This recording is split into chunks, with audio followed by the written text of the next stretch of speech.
Have you faced your fears?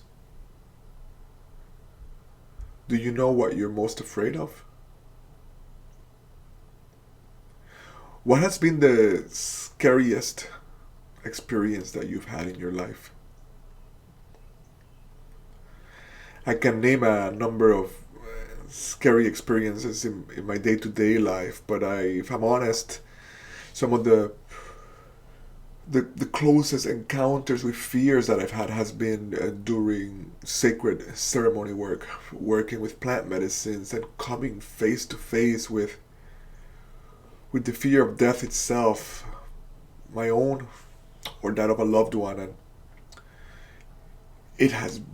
these have been some of the most agonizing experiences that I have ever had. And yet, by sitting through those experiences in a ceremonial context over and over again, I do feel a different kind of capacity to be with fear. Now, look, I don't want to pretend that if I was faced with the barrel of a gun or the possibility of torture or even um, an illness that could take my life, I would just kind of walk into it ready and open hearted. But there is something to cultivating courage and dignity. And today in our series of reflections on finding meaning during the pandemic, we're looking at that. We're looking at what Frankl referred to as courage in the face of suffering, this human capacity to keep our dignity, even in the worst of situations, even when many others don't. And we know and we feel the presence of ancestors in our lives who have been through, who were born and died into unfair and unjust situations, and yet were able to hold a kind of dignity that somehow the very thought of it makes our hearts bigger, our chests rise up. And because I can't and I don't want to pretend what would happen if I was in the worst of situations. What I do want to mention or talk about here in this reflection is that capacity to have courage in the face of suffering is only possible when we have a sense of our own worthiness. And so when we need validation from the outside world to feel like we're significant and like we matter, when we need too much of that, we all need some of that. But when we depend on that external validation, it's kind of pointing to a gap inside. A gap, a part of us that can't quite look at ourselves as worthy. But it is only when we do look at ourselves as worthy that we are able to cultivate that dignity. And it is that dignity that allows us to be courageous in the face of suffering. Look, we all know the people that walk around with arrogance or with boundaries that are too close or too tight, that refuse to be vulnerable and call that strength.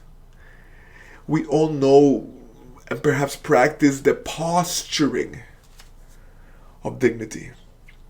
But that's not what we're talking about. We're talking about an authentic self-love. And knowing that flawed as we are, that in light of some of our worst actions, there is indeed something beautifully and perfectly human in this aliveness that merits our upholding as worthy. And this, my friends, is a practice, right? If you've been through trauma, especially as a young person, and too many of us have, it's not easy to turn your gaze towards yourself, to take your hand and place it upon your heart and love yourself, to tend to the child that was wounded or ignored to bring that child close. But these are the practices that are needed if we're going to cultivate the sense of dignity that is necessary for us to have courage in the face of great suffering. And what we know from the people that have been through worse experiences than what we're going through right now is that courage is attainable. What we know from the people that attained and moved us towards greater freedom. When I think of, for example, Harriet Tubman or Nelson Mandela, I think of them as people with the utmost human dignity under the worst of circumstances, slavery, 30 years in prison. This is available to each one of us. It requires work and cultivation, but it is something that we can have. And when we hold that, then the exercises of facing our fears, of understanding how terrified we are of loss, of how scared any of us would be in the face of death. It is turning our faces towards that from a sense of dignity and worthiness, that we are able to turn towards this moment and to the uncertainty of it and to seize the possibility in it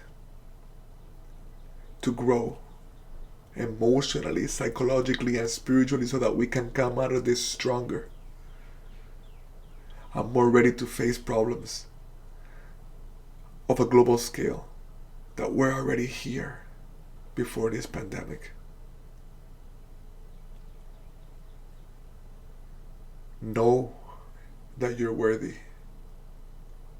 Let's come together and find meaning here.